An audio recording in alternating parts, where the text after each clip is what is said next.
Gospel of Mark, chapter 2, verses 1 through 12. I'll be reading from the New International Version. It's on page 1046 in your pew Bibles. It's entitled, Jesus Forgives and Heals a Paralyzed Man. A few days later, when Jesus again entered Capernaum, the people heard that he had come home. They gathered in such large numbers that there was no room left, not even outside the door, and he preached the word to them. Some men came, bringing to him a paralyzed man carried by the four of them. Since they could not get him to Jesus because of the crowd, they made an opening in the roof above Jesus by digging through it and then lowered the mat the man was lying on. When Jesus saw their faith, he said to the paralyzed man, "Son, your sins are forgiven." Now some teachers of the law were sitting there thinking to themselves, "Why does this fellow talk like that? He's blaspheming. Who can forgive sins but God alone?" Immediately Jesus knew in his spirit that this was what they were thinking in their hearts, and he said to them, "Why are you thinking these things? Which is easier to say to this paralyzed man, 'Your sins are forgiven,' or to say, 'Get up, take your mat and walk'?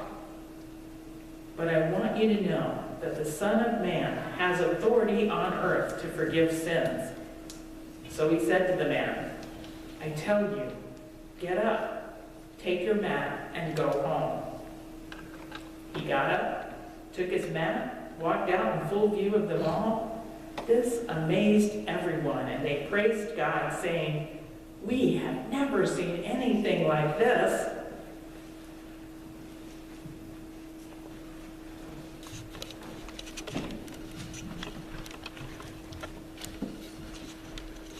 Good morning. Good morning. So I want to do something a little different this morning, and I want to think about I need some big, strong men to help me.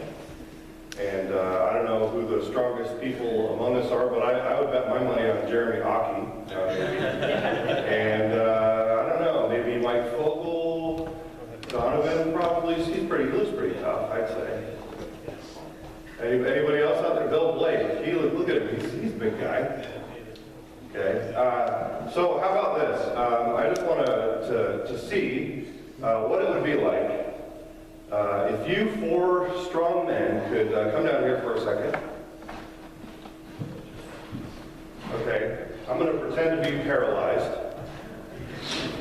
Donna, are you going to help? No? I get back up Jim Burmeister, maybe? To that. You guys? Yeah, okay. Okay, I'm going to lay here on the pew, and I want to see if you guys can get me to that pew on the stage. Would that be helping you at all? What do you think? Okay.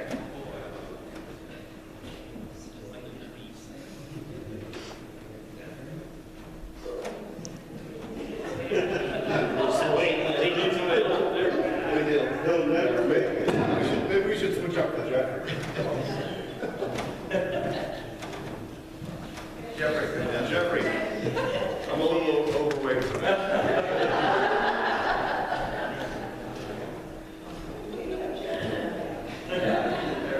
Yeah, you got it, guys. Oh, we did have it. No problem.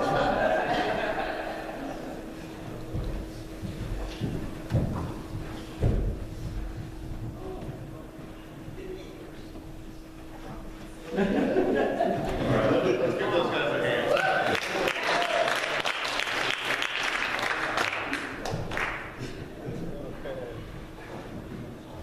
Well, thanks for being such good sports.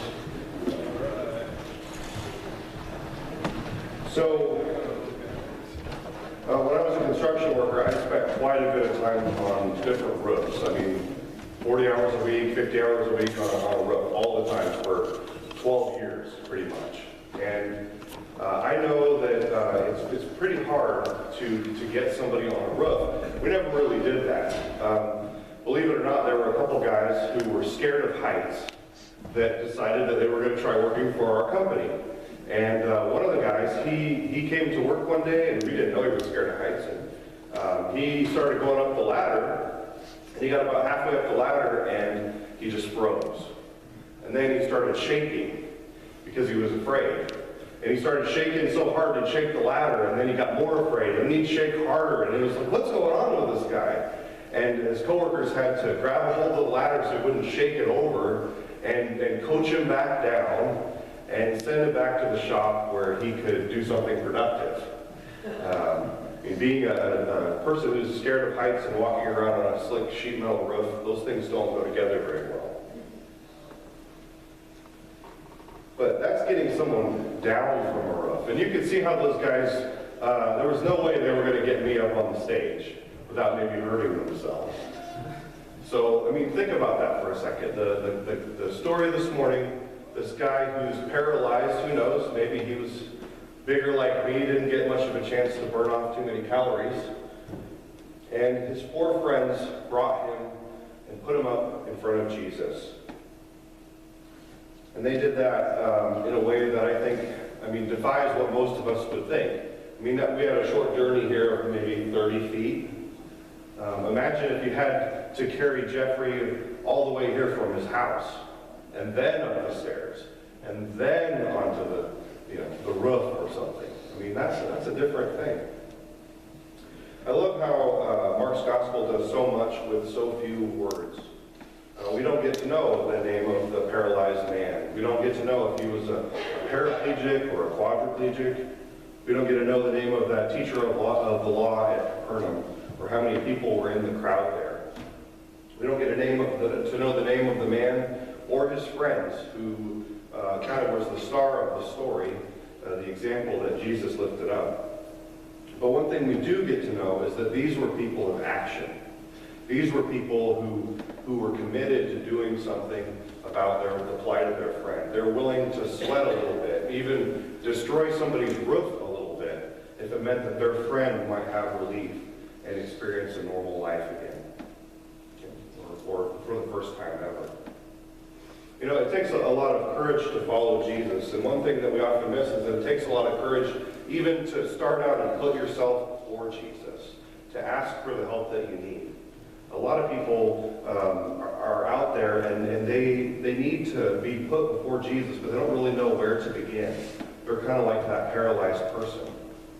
They know that they need help, but they don't know how to get there. And for many of us, to get to that point of asking for help requires something of us that's really rare in our day. It requires humility. And the man in the story is a beautiful example of courage. And we don't know if his family gave him the idea, if it was his family that carried him down there. But if this paralyzed guy came up with this idea on his own, imagine all the obstacles that would be. First, you'd have to convince 4 other people that it was worth carrying him across their village. Then that it was worth carrying him through the crowd that was crowded around the house. Then that it was worth carrying him up on the roof and figuring out a way to lower him down. That it was worth breaking into somebody's house even to come before Jesus, to have his hearing and have Jesus help him. Who knows, maybe the truth is somewhere in the middle of this man's encouragement or his friend's desire to help their friend. We don't really get to know all that. But whatever happened, I guarantee it was probably more work than we think about it. And while these men and their friends' actions are truly remarkable, and their example is clearly one of the main points of this story, I want to circle around for a little bit and look at Jesus' response to these 3 different people, and then the 3 different responses to Jesus. And I think a lot of those different responses actually mirror the different responses that people still have to Jesus. So Jesus shows his heart in this story, and I don't want to miss the heart of Jesus, because I think the example of these men really gets closest to the heart that Jesus has. So Jesus' response, first of all, was to the crowd. He preached to the crowd. And I know many of you probably don't feel called to preach, but Jesus wasn't going to miss the moment there. This wasn't the usual day that people would hear a sermon. But Jesus didn't follow the rules of a normal day. he got up and did what he could to bring God's glory in the biggest possible way. And I think there's an example there in what Jesus did, that we as people of God should seize that moment when it's around us. That we shouldn't let that moment pass us by, that we might be able to lift up the name of the Lord. And it might be on church on a Sunday morning, but it also might be in someone's home. When people express an interest in us doing what God calls us to do, we need to be sensitive to the Spirit and reactive in that moment. Faith is a whole lot more than what happens on a Sunday morning. We can see that in Jesus' example. Next, we see Jesus' handling of the teachers of the law. He takes the time to correct this person who thought they knew everything about the law. They were wrong. But rather than do what so many people in our day would do, and decide that it's not worth the possible fight or the argument or the time that it would take to correct somebody who's in error, Jesus points out that this man is missing something, that he is a person who has come in authority and power, and that this person wasn't listening to him, but Jesus still sees that teachable moment, and he still tried to communicate the point that they had missed, that Jesus was the Messiah who had come.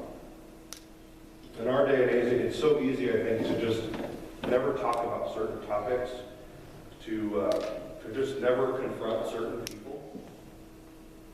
And it's so easy in our day to just take the lazy, easy way out. And I'm not saying that we should go around picking a fight or sowing the seeds of division, but it's not really loving to just let someone be wrong about really important things about God. Jesus didn't walk on eggshells around the people around him. At my house on Friday, a friend of mine, an atheist friend of mine named Dave, he asked a question about God that it was really weird. I never heard this question before. He said, if God created everything and is in everything, if all the universe was squeezed back into itself, would that be God? And that was a pretty strange question that I'd never heard before. But I could have said, oh, well, that's a stupid question. I could have dismissed it. I could have made fun of him, because I knew that he probably didn't really think that that was what the case was. He didn't really believe in God. But rather than point out some logical fallacies or embarrass him, I just told him that I believe there's a separation between God and God's creation. That the Creator and the creation are two different things. And he didn't need an explanation about pantheism, or he didn't need a lot of things. He just needed to know what I believed, and I just told him as lovingly as I could. And I still want to get back to the paralyzed man and his friends a little later on, but before I move on, I want to look how Jesus responded here. He responded with mercy and love. His plans and purposes went far beyond this miracle that he did. He was revealing himself to be the anointed one, the Messiah who had come. But it does show us something about Jesus' heart. When the request was brought before him, Jesus clearly cared for the man, and he cared for the man enough to help. I think so often in our day we can suffer from this constant bombardment of hysteria and all the needs of our day, and it can sap our joy and paralyze us. You know, the temptation is to in all the need of all the faith, in the face of all the needs of our day, is to just not help anyone, isn't it? To not get involved in anybody's troubles or problems. And Jesus didn't do that. And I think the world needs to see that the church is the hands and feet of Jesus, the mouth of Jesus bearing the gospel, that the gospel is making a difference in our lives that actually affects other people. Instead of looking for reasons that we might not help someone, that we might not get involved, sometimes we should really think about it and pray more than we do. And see if there's a reason that we might want to get involved in someone's problems. As people finally come to that point of humility, of bringing their problems before us in desperation or humility, it wasn't Jesus who turned them away. And I think that as followers of Jesus, we should be open, at least, to the possibility that we should do the same. Okay, next I want to talk about the three different responses to Jesus. The crowds heard that Jesus was in town and they gathered around him. And I get a sense and I'm just reading into the story, but that the whole town must have shut down. If this is not the Sabbath and Jesus is there, there's a crowd of people. These are people who left their jobs to come and see what Jesus was doing. The house was filled up like a clown car. There was standing room only, and I think a lot of people, even today, are curious about Jesus.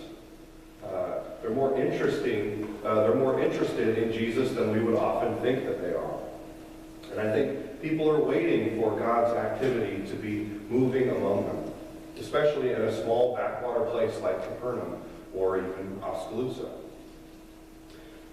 And it was true then and it's true today that people are excited about God. They want to know about God. And I think we forget that sometimes.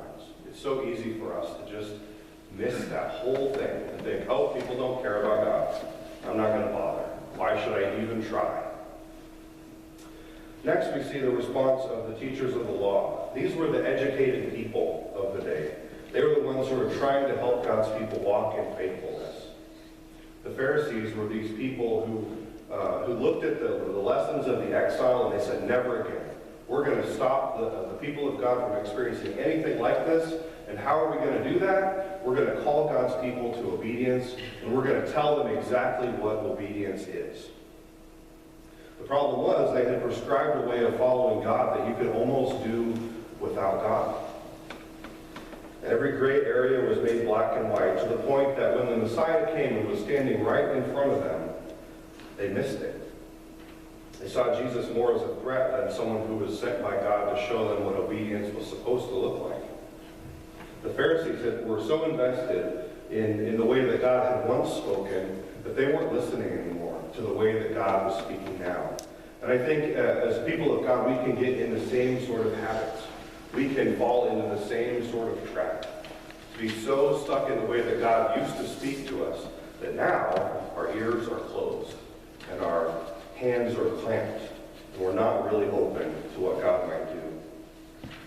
Tom Showalter, our superintendent, shared this at a meeting yesterday up in the top room there. He said, and this was something that he read from Forbes magazine. He said, followers want comfort, stability, and solutions from their leader. But that's babysitting. Real leaders ask hard questions and knock people out of their comfort zones, and then manage the resulting distress. I know that we know that that's true, but it doesn't mean that we like it. And clearly, when Jesus did it, people weren't too thrilled about it. But it's what needs to happen. Jesus was leading his people, and he was leading them to an unfamiliar place, and he was leading them in an unfamiliar way. And in this story, it's the underdog, the least likely who has the faith that understands that it's worth chasing after Jesus. And it's the person who's spent their life learning about God for the sake of teaching others, that is the most resistant to working with God when God does something that's unexpected. I just want to let that sink in for a minute. It's the people on the outside who are the hero, and it's the people on the inside that can be the biggest obstacle to what God wants to do. It's not that learning about God isn't great. It's that when we find ourselves so secure in our learning, so sure of our answers, that we stop making room for God to speak at all, that we come off the rails. To the point where God can do something miraculous right in front of us, and we're looking for reasons to write it off. And it can still happen. It can happen to you, and it can happen to me if we're not careful. We start making following Jesus something that fits nicely in a neat little checklist. If we allow God to only work the ways that God has worked before, and make it about following Jesus something that's so easy instead of a radical thing that it really is. And lastly, we have my favorite people in the story, the radicals. The best example of faithfulness is the roof-destroying rabble-rousers. And this man and his friends didn't necessarily know everything about who Jesus was and what his mission was, but they did have faith that they knew that Jesus could help them, and they came to ask for that help. They knew that Jesus was sent by God. And these men had faith in only that much, but it was just enough to make a big difference in someone's life. They're willing to stop at nothing to bring their friends some relief. And I think one of the things that's missing in our churches today is themselves to come face to face with Jesus. There might be some people, even well-meaning people, who need to be gently pushed aside to make a little bit of room next to Jesus. The paralyzed man came for healing, and he found so much more. He found forgiveness. And I think a lot of people are like that. They want Jesus to fix their lives. But as they stand before him, they realize that he wants to do more than just address their bodies. He wants to address the needs of their soul. He wants to address the biggest needs of their heart. And the hunger that brings people before God is actually not a hunger that's going to be fulfilled with the Band-Aid that they think it is. So the things that ail us in this life, God wants to do more than just take away our pain. He wants to give us hope and joy. He wants us to find forgiveness and freedom. God wants people to have a restored relationship with him. And just like the teachers of the law, until we see God's heart for that, until we recognize the full authority of Jesus is standing behind that, until we give him permission to break our hearts for those people around us, we may well miss our chance to see God do something really powerful among us. So I want you to think a little bit about why Jesus did this miracle. Why this miracle is in the Bible. I think it was more than just about this paralyzed man. It was also about confronting the issues that this paralyzed man stirred up as he was brought before Jesus.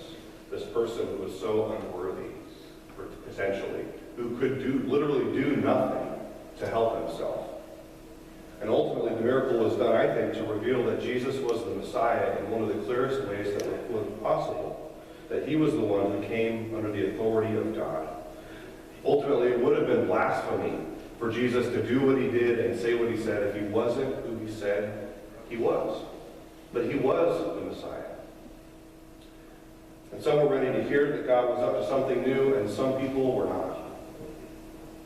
So I think as we've talked about and wrestled with various meetings from our church about how we can unleash the church, I think we should ask ourselves this question.